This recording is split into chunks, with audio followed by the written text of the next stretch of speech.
Before I do my intro, do you ever get a song like that's just stuck in your head for like a whole day or two, or even like a week? Are we gonna go over the Monster Mash thing again? Well, in a way, I had Ocean Man by Ween stuck in my head for the last 3 days now, and I can't get it out of Yeah, I it. saw you posted that on your story.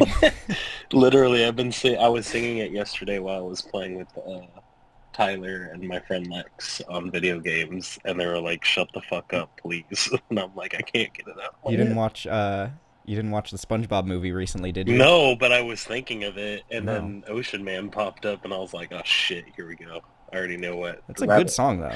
It actually is. Like, I just listening throughout the whole song instead of just listening to like a bit of it and the credits of SpongeBob. It's actually Hmm. pretty fucking good.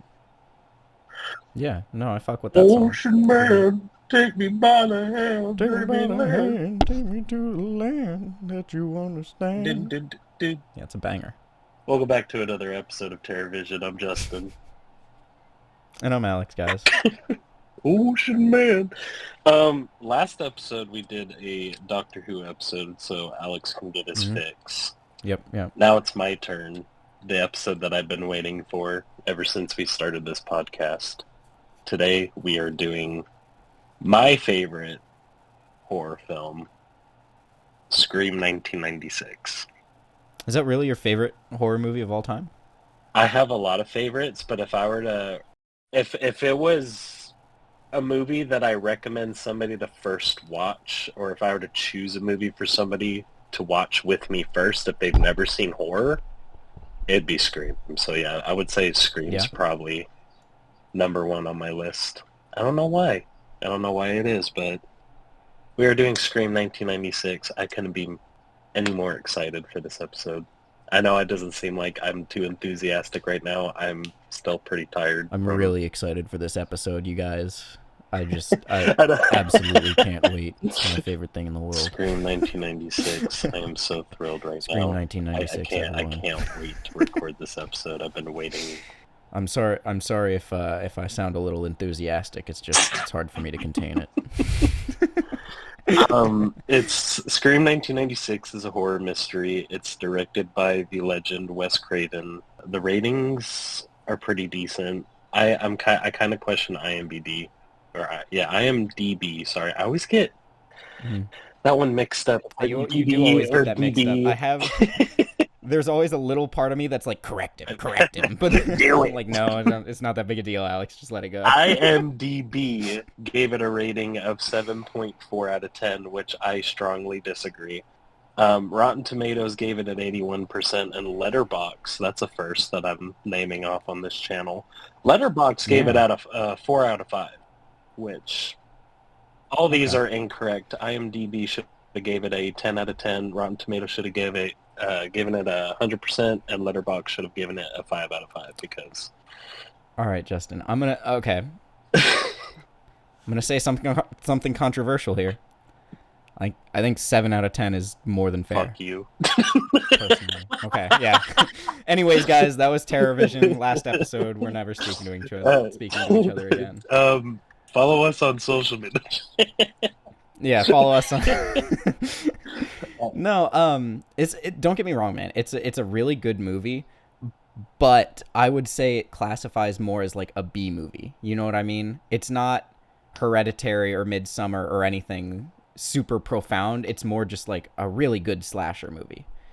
This is the episode where me and Alex are about to throw hands. We're about to throw hands. He's about to drive to my house and kick my ass. No, I understand. Yeah, no, it's totally a B movie. I definitely... Like as I would say, like if we're looking at B movies as a genre, like B horror movies, then yeah, 10 out of 10, like absolutely perfect. But to say I wouldn't give the movie itself as a whole a 10 out of 10. Just because like I don't know, I was watching it with Raina a second ago, and even I was like, oh, there's a couple things that stand out to me as a little weird, but it's mostly just due to it being like it's teenagers, they're getting killed, they're being goofy. It's not we're not dealing with like psycho post traumatic stress or like anything too heavy. Like I mean, I know her mom was raped and murdered. I guess that's pretty heavy, but Oh, Jesus. besides, um, but like we don't delve too much into what's the main girl's name? Yeah. Sydney. We don't delve too much into like her mental state or anything like that. It's more of just like this traumatic thing happened to her and it clearly affects her, but we're not going to get too deep into that, which is why I say it's more closer to an 8 out of 10, 7 out of 10. Right. No, I know I over exaggerated my ratings because, of how much I love this movie, but with And dude, there's nothing wrong with that. I said that Doctor Who episode was a 10 out of 10. I know realistically it's probably not, but you can fight me on that one. well, So. you know what the funny thing about fun fact about this movie, since I know like every fact about it, Yeah. Wes Craven and all the other actors and actresses who went into this film, like filming it, didn't have high Mhm. expectations that it was going to be such a hit phenomenon of a franchise or the movie that it became itself today. Yeah, I mean, you can definitely kind of feel that in this movie. It's it doesn't feel like it's trying to be the next big thing. It feels like it's like, hey, this is what we want to do and we're going to do it to the best of our ability, and if you like it, you like it. You know what I mean? And I really appreciate that. It's not trying to set up the next cinematic universe or whatever. It's like, no, fuck it. Like, we've got a cool movie, we've got some cool shots, some cool character moments, like let's do it. Let's throw it together. Let's see what happens. And I really appreciate I that. personally think, in my opinion, just everything about this film, cast, plot, twist, everything about it was just so satisfying. Even the soundtrack too. I think was one of my favorite bits of the movie was when it was the first shot of the high school after the first murders, and it's showing all the Mhm. news reporters and all the students going into class and Yeah. whatnot being held up outside, and the soundtrack for that setting there was just so well done. And it's probably like my favorite soundtrack in the movie too. I like fangirl about it every time I watch that scene. I'm like, oh, it's so good. But yeah, no, I mean the sound design is really good. Oh fuck, there was one scene in particular. Oh, you know what it was? You know what scene about the sound design had me cracking the fuck up? You know the scene where the teenagers, they're like running through the high school dressed as the killer, Yeah. and the principal catches them and he's got them The like in his scissors. office and he's like snipping the scissors at them, and just the like shink shink sound effect was so funny to me. I was like, that's so Literally, aggressive for no I reason. always point out that scene too. I always laugh at that sound design mix in that scene with like it Yeah, sounds like a yeah, yeah, sword or a knife like unsheathing, yeah. but it's It's just so fucking scissors. aggressive. I'm just like, bruh. It's so Yeah, no, aggressive. that scene was It's pretty like it's funny. like he's using like fucking shears or something. Pretty much. Oh, it's crazy. No, but And all I gotta explain about this movie, like plot-wise, if anybody or nobody has seen Scream, pretty much there's a bunch of killings that happen in Woodsboro. Is that if I'm correct, yeah, Woodsboro. yeah. They said it at the end. Yeah, and it's all connected to, in a way, with the main character, Sidney Prescott, and pretty much just her and her friends trying to find out who this mystery Ghostface killer is, and yeah, it's just a whole whirlwind of just chaos, pretty much, and Yeah, I will say they do a really good job of keeping, especially if it's your first watch and you don't really know who's the killer. They do a really good job of keeping the pacing up and making sure that things are constantly happening. I feel personally, I feel like in a lot of horror movies, the second act is just really fucking boring. I feel like a lot of more horror movies have a really strong first act to get you hooked, and then a really strong ending. Because that's where they were planning on getting right. to. But the whole journey of getting there can just be really fucking boring sometimes. But this movie really doesn't have that. We've got like Sydney, the main character, she gets attacked several times in several different Hmm. places. There's this constant mystery of like interrogating people and finding out, oh, this guy, I think this guy is the killer, and then proving like, oh, this guy's actually not the killer, so then that might mean that it's this guy. And there's this constant plot development going on where people are constantly learning things and new things are being developed. And it just, there's not really a moment in this movie where you're kind of bored and checking the clock and being like, okay, when's the ghost face guy gonna show Right. up again? It's just every scene, like for the majority of the movie, is like suspenseful and a mystery, and it keeps you on your feet. Just pretty much like, who the fuck is it? Right. Now, I will say on second watch through, or actually this is probably close to my third or fourth. I've seen it a couple times. There are a few scenes that stood out to me as not making sense, or not necessarily not making sense, but me just being like, why did this happen? For one, for example, we're probably going to get into spoilers soon, so if you guys haven't seen it, I'd recommend checking it out. Although, little 25-ish, 30 years past due, so you're a little late on that one. Um, but anyways, like the scene where the principal gets killed, I was just talking to Raina about this, and I was like, why did they bother killing the principal? Because so for anyone who's unaware, the main plot, the killers turn out to be the main character Sydney, her boyfriend, and his best friend, and they start doing all this shit because her mom. This is where the movie loses me a little bit because it's a little complicated, but Sydney's mom fucks his dad, right? And like he cheats on his wife, and that kind of splits up their divorce, and that pisses Billy, the kid, off. So he becomes the killer to like kill them and get back at them. Yeah, did I have Yeah, that right? pretty much. And then they framed it on this More or less. other guy for like a whole year, and it was like a whole other. They framed it on the dad. Oh no, the other guy. They were gonna frame everything on Yeah. the dad at the end. But yeah, you're right. They did Yeah, frame this who other was guy. going through like court battles and stuff, and that Gail Weathers was writing a book about, and Right. yeah, and that's like a whole other like B plot of the movie, but Right. Well, so anyways, so like if Billy and Stu's whole thing was to get back at Sydney and her family, why kill the principal? Like we killed Drew Barrymore at the beginning. Raina explained this to me because she didn't want to date Stu, and she dumped Stu for the football player guy. So they killed her and her boyfriend. But then for the rest of it, it was mostly about getting back at Sydney. So why kill the principal? so it was a right? distraction, pretty much killing the principal. Oh shit! Good point. Yeah, to get everyone out of the house. That's why the phone call. Okay. Because who the fuck calls somebody like They never say who calls, but you're right. I was thinking that they called the Stu's house and Randy picked up, and he was like, "Oh guys, like the principal just got killed," and everyone ran away.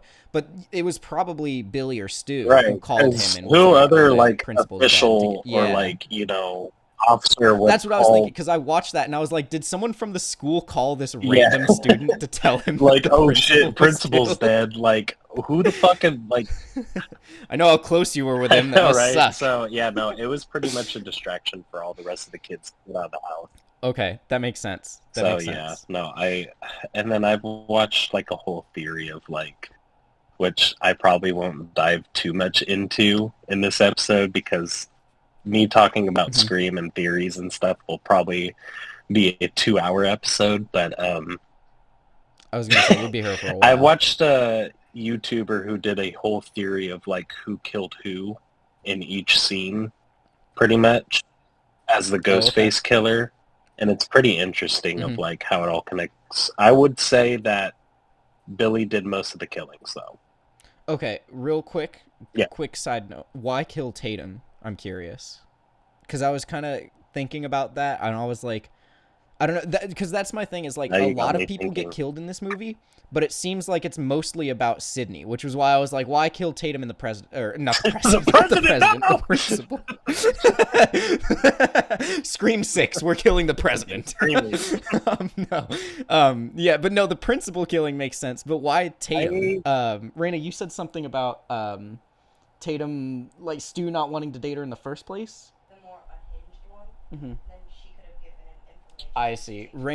Raina's saying it's because Stu was dating her, and if he slipped up, she was close to the cops, so she was essentially like a direct link from him to the cops, which makes sense. I just personally think that they were also just killing people that were close to Sydney, pretty much.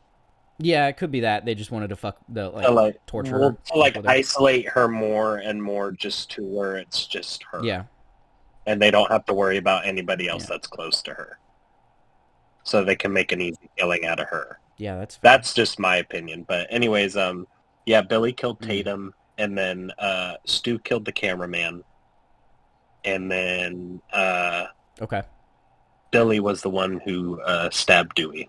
That's what the theory, in my opinion, of like the video that I saw. I see. That's who did who, in my opinion, and the YouTubers. No, okay. I will say it definitely was Stu who stabbed Dewey in that case because Billy was upstairs in the house Yes, but bleeding out. Billy Billy is also knows an escape plan pretty much, like climbing through windows and shit. So Mhm. he could have easily, you know, gotten down from the room, stabbed Dewey, and was chasing Sydney around, and that's and then got rid of his clothes and went yeah, back up to because the Stu room. was already down by the news reporter van trying to check on Gail Weathers and seeing if she was dead, and then Randy ran into Stu, Mm.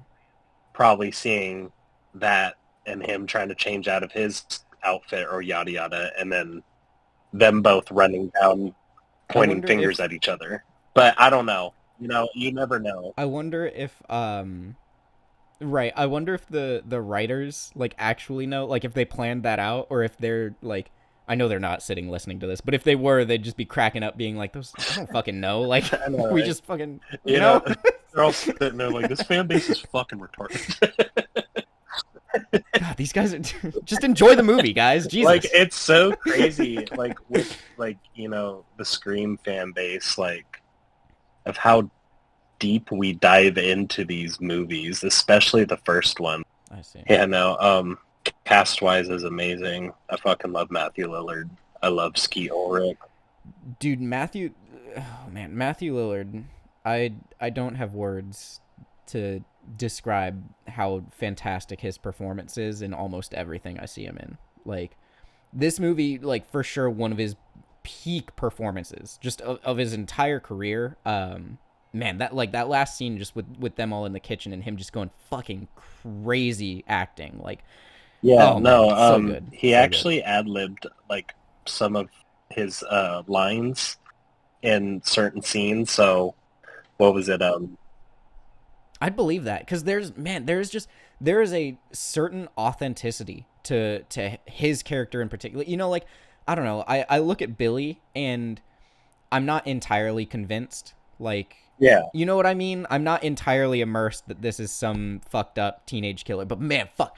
I look at Matthew Lillard during that scene and I am fully immersed and convinced that this dude is a second away from snapping my neck like a twig. Like, you know, and I just man, that is Well, such a what's it's one such a of the good things performance. that Wes Craven describes Matthew Lillard's character Stu in the script is that, like, he's pretty much a wannabe Billy. Like, he tries to be like a Billy, but Yeah. he's, too much of a meathead to be a Billy. So, but no, Right. there's a few there. I think there's like two scenes where he ad-libbed like his own lines, which was one of them being when Billy was on the phone with Sydney trying to find her, and while he's dying on the table there, Billy meant to do like an aggressive motion with the phone, but the phone actually Oh, did he throw? Oh, when he threw the phone at he him? accidentally Skeet Ulrich accidentally threw the phone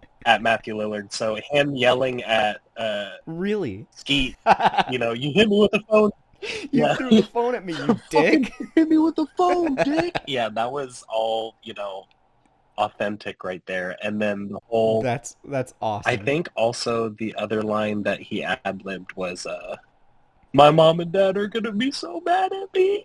That was because, like, it's so funny because I think he's putting himself in a teenager's mind where it's like, no, the cops aren't gonna scare him, like, Yeah. because he already knows going into it, with these killings, like, if he gets caught by the cops, like, yeah, but like his own parents' judgment is like what scares him the most, and I find that funny.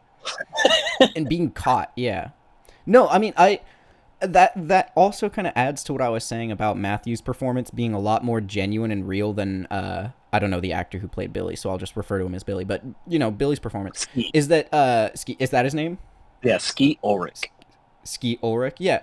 Well, and I get that that's the character he's trying to play, and it might not have been up to him to do something that dramatic. But when you look at Billy as a character, there's not, how do I explain this? There's not a lot of conflict when it comes to Billy. When it comes to Billy, it's just like, I want to get revenge, I want to kill, I'm crazy. That's kind of it. There's not really a lot of inner conflict of him kind of questioning things or whatever. And there's not for Stu either until the end when he shows that bit, which just adds a little bit more to that immersion for me. Because, like, we've all been a teenager and in a similar situation, not where we've killed people, but where we've done something we shouldn't have done and we're inches away from getting caught, and we're like, please don't tell mommy and daddy. Like, that scene just, I don't know, that line just feels so fucking real, where he's like, you didn't call the cops, did you? Like he's a kid that accidentally hit another kid, like. Right. No, it's just like the pure like acting of like an immature teenager was there. Yeah. And, like, Matthew Lillard like really showed that in his acting, and it was really good. I think everybody did a phenomenal job. Even I agree. Don't get me wrong. I totally agree. Great cast all around. I think Sydney or Nev Campbell did an amazing job as Sydney with her emotions too. I think she did really good verbally showing those emotions when she was like in that kitchen scene. I think my only complaint with the cast in general, and this is just an overall complaint, is they have that issue where that Spider-Man issue where they cast a bunch of 30-year-olds to play teenagers. Yeah. But aside from that, the acting was perfect. Like, I believe all these characters are teenagers. It's just in that initial moment where you meet Sydney and you meet Billy and you meet Stu, you're like, these are not teenagers. But you get past that pretty quickly. They do a really great job. When I first watched this film of like trying to find out who is who, I kind of already with Billy's character, with him being so ominous and secretive, kind of, and I kind of expected it was going to be him, but then partially me at the same time was like, me being a big Matthew Lillard fan, I'm like, I have a gut feeling it's going to be Matthew, like either or of them, which was like the best twist too, that it was both of them, and I was like, well, and also like they definitely try to make you think that it's Billy. Right. The writers, when the pacing of this movie, there's a point in the movie they want you to think it's Billy, and then they want to convince you that it's not Billy, so that when the reveal that it actually is Billy hits, it hits a little bit harder because they just convinced us that it wasn't him. Right, because since they like pretty much quote unquote kind of killed him off in a way, but kind of stirring up the plot, man. Yeah. I will say one thing that does drag me out of the movie a little bit, and it's not a bad thing per se, but it's the meta-ness of the movie. Of them being like, oh, turn around, he's right behind you, and the fucking killer's right behind him, and he's watching a horror movie, and them being like, oh, well, this isn't a movie, this is real life, and I don't know, I get that's part of the appeal to the movie, and I think that's really cool. I like that to an extent. I just think they overuse it a little much. So, speaking specifically on that scene where you were saying about, Randy watching the TV. With Randy and the guy, yeah. Behind you. So, fun fact about that scene, too, which Jamie Kennedy said in a, what do you call it, the panels. An interview? Yeah. It was funny to him because he's telling Jamie Lee Curtis to look behind him, or her, in the movie, and then behind him is Ghostface, and he's pretty much telling himself to look behind him in some sort of way because he's saying Jamie, and the actor's name is Jamie Kennedy. So he found that pretty funny. So I was like, okay, well, that's pretty cool. But that is cool. It's funny, but it's one of those things that it's like, do you know what diegetic means? Kinda. So diegetic and non-diegetic are movie terms that refer to things that actually exist within the movie. So if we're watching like an action movie, right, and there's Beastie Boys playing in the background, right, that would be non-diegetic because our characters likely aren't hearing that. But if they're driving fast race cars and we see them turn on the radio and then Beastie Boys starts playing, then that music becomes diegetic because it's in the movie. Okay. And so that sort of thing kind of blurs the line between it, which is cool, but it also kind of ruins the immersion in a sense. You know what I mean? So that it's a bit of a trade-off. You get a really cool, unique scene that you're like, oh, haha, you know, the meta-ness of it. But also, you're not really concerned with Ghostface anymore. You're more thinking about the hilarity of the scene. Which I do think detriments it a little bit, but I do really I think like. Wes Craven also just mixed, like, a really good, like, comedy source in this movie, too. Like, there was a good mix of everything all around, but... You're right, there is a good amount of comedy to this But movie. yeah, I totally understand where you're coming from with the whole, like, them overusing, like, oh no, look behind you and stuff. It's just... It's in every 2000s film, honestly. Like, if you're watching a 2000s horror, it's always that kind of sequence where it's like, oh no, look behind you!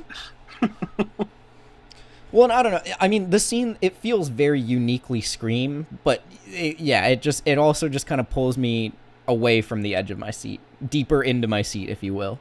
You're probably going to get annoyed by me. One thing... Real quick, another fun fact about this movie. Dude, I want as many fun facts as your little noggin can churn out. So the scene where Sydney's wearing the Ghostface outfit, and at the end? and she stabs Billy with the umbrella. So he stabs him twice. So the first stab was like kind of, you know, he was like, oh, you know, shit. And then she stabs him a second time with the umbrella, and he lets out this loud scream. That was an actual genuine scream from Skeet because she actually stabbed him? Because before or during the scream making of the movie or whatnot, Skeet Ulrich had to get heart surgery. And he still had a incision, you know, that was still healing from his heart surgery. Ooh. So Neve Campbell accidentally hit the umbrella on that incision where he got heart surgery, and that was a genuine scream that he let out. And that's what they kept in the actual, like, take of the movie. So they kept that take. That's dope. Which I found really cool. I appreciate that. A little bit of realism. Yeah, no, a lot of it is like really Speaking on that scene, though, so Sydney has just found out that her boyfriend and her best friend's boyfriend are killers, right? They're murderers. They've murdered a bunch of her friends, her best friend. They have her dad kidnapped and tied up and the shit beaten out of him and stuff, right? Like, all this stuff. And she gets away, and she's finally got the upper hand. Why the fuck does she take the time to put on the Ghostface suit? Like, she goes into that room, and she finds an umbrella, and she's like, yeah, I'm gonna fight back. And then she finds the suit, and she's like, that's gonna be really fucking cool if I wear this and I stab them with it, right? Like, surely I gotta put it on. I don't know how to put it. Like, kind of like, you did this to me, so I'm gonna do it back to you, and I'm gonna just keep you to do it, I mean, and just wear your Ghostface outfit to do it, just to make you even more pissed. It's a cool scene. It's a cool scene, and I do kind of get it, but there's just, I feel like 99% of me is like, that's not something you'd take time to do. I think it was just genuinely just like a cool like idea to do. Just a cool scene. Throw out the Ghostface just to, you know. Yeah. No, and I mean, I'm not up in arms about it. Like, it's minus 1 point for me. But no, I don't know, man. I love this movie. Is it sad of me to? I don't know. I know Matthew Lillard played as a psychopath, but I was still sad when Stu died. Do they show him dying? So she threw the TV on him, but no. Oh, right. He wasn't she did throw a the confirmed TV on. kill. Yeah. And that's what a lot of Scream fans were also speculating. Like, you know, Stu Macher was not a confirmed kill like Billy was. Like, you know, the whole double tap. That's such cap that TV killed him, by the way. They bring it up in a later Scream movie because there's two characters in the 6 movie. Is it the 6? Yeah, the 6. Which was the last one. Mm-hmm. And they had like a whole theory in the movie. They were like, oh yeah, Stu Macher's not dead. There's no way that the TV could have killed him because one of the characters in the newer Scream movie is supposed to be like related to Randy, who is like the big horror geek and knows like everything about the horror movie. Right. So she's pretty much the same way, and like, you know, took like the same like, you know, genetics as him of like, you know, or like just is a big horror movie junkie like he was. And she was like, yeah, there was no way that this TV like killed Stu Macher. And I'm like, honestly, facts. I'm not an electrical engineer, so I can't say that a CRT monitor wouldn't 100% fry you like that. But I'm knowing what I know about electronics, I'm about 75% sure that if a CRT monitor fell on you like that, you'd break a tooth, maybe your nose, and that'd probably be the worst I'm of still it. waiting for the day whenever they come out with the last Scream movie that Matthew Lillard comes back, because I still believe Stu isn't dead. He wasn't a confirmed kill. That's just my opinion. Hey man, Matthew Lillard just did Five Nights, so there's the possibility of him open to do more horror stuff. Matthew Lillard even believes too, and tells the Scream, you know, fan base that, you know, he believes that Stu isn't dead, but they haven't given him a call yet about doing a Scream movie. But he also believes that Stu's still alive.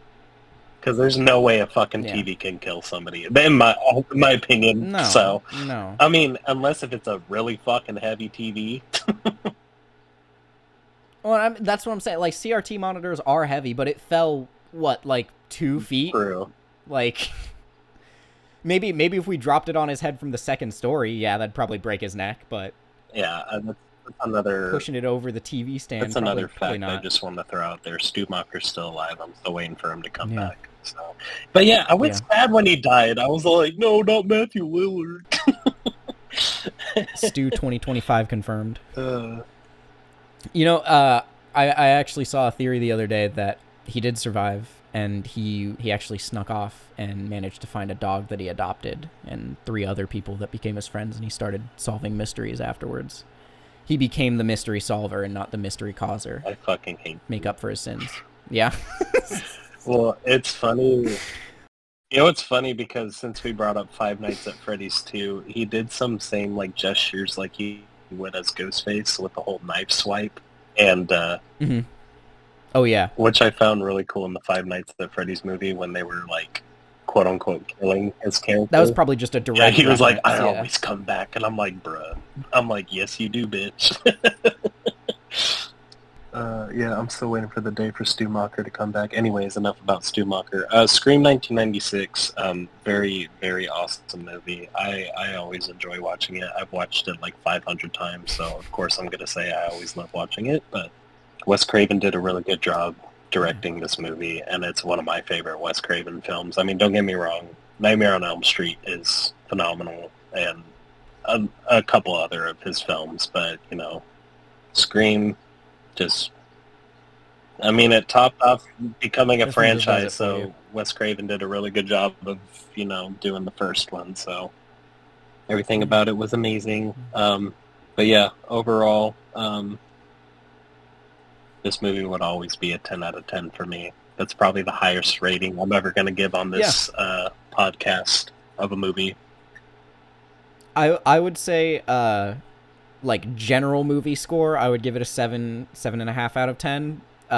B movie horror score, 10 out of 10. Probably the best, like, just like sit down, turn your brain off horror. If I were to give it like a general score, if I wasn't a big fan of this movie, definitely like a 7.5. Like, it's a good one. But with me being a fan of it, and just like you said, being at a B movie, it's a great movie. And that's fine. 10. That's fair. Yeah. My favorite. Yeah. I don't know if well, so to the audience, it might be a little bit before we get a new episode out. We'll try to get this one out as soon as possible, but I'm actually moving in a couple days, so might be a little chaotic, but as soon as we're settled in, we'll get back to recording and we'll drop a new episode, but shouldn't be longer than a couple weeks, I'd say. Why don't you tell the audience here what your big plan on your moving is and your reasoning? Oh, well, I'm moving to Thailand for hookers and blow, dude. No, I'm moving for film school. I'm going to a film school. Yeah. Pretty excited. And we all love that for you, so congratulations. Thank you. Yeah, we were going to do this episode in person, but, you know, Alex being busy, trying to pack and move in such a short time. Yeah, We just had it to was do hard. another Discord. When we live like 20 Yeah, minutes away, so I mean, it would have been awesome to do it in person for like one last time, since we won't see each other for quite a while. But we still got Discord. So, and I'm sure you and your brother will come up sometime. Maybe we'll do an in-person episode at my place someday. I'll think about it. I'm kidding. Yeah, I don't know. I don't know if I want to talk to you after this. Give it a 7. Yeah, I think since we finished this Scream episode and I got my fix, I think we're putting an end to this podcast. So that's thank you. Terrorvision. Thanks for watching, guys. For more episodes, follow us on Spotify and YouTube. And for more updates on our podcasts, follow us on Instagram at Terrorvision Podcast and Facebook at Terrorvision with Justin and Alex. Thank you again for doing this episode with me. And this was an episode I've been waiting for since we started this podcast. Like, literally, this is like one of the movies that I thought of first when we started doing this podcast. But, I didn't want to do the first episode of just me ranting for like a whole like hour or two about just one movie. But, no, I mean, that's what we're here for, man. we got both of our favorites out of the way, and we will start continuing. Hopefully, doing more episodes on newer films that are coming out, or even older ones again, still, or TV episodes too, since we got into a little Doctor Who episode. So yeah, but yeah, I hear the new season of Monster High is pretty scary. Thank you guys for listening to us, and until next time, I'm Justin. And I'm Alex. And this is Terrorvision with Justin and Alex. What's your favorite scary movie, Alex? Scooby-Doo. Monsters Unleashed. That'd be funny if he started stuttering in the movie. Cindy, I've got a... wait, hold on. I've got a... Wait, I just had it. Fuck. What if like Ghostface mom was like calling in or like the mom was calling in the background like, honey dinner's ready. Mom, not now, Mom. See you guys. Oh man, see you.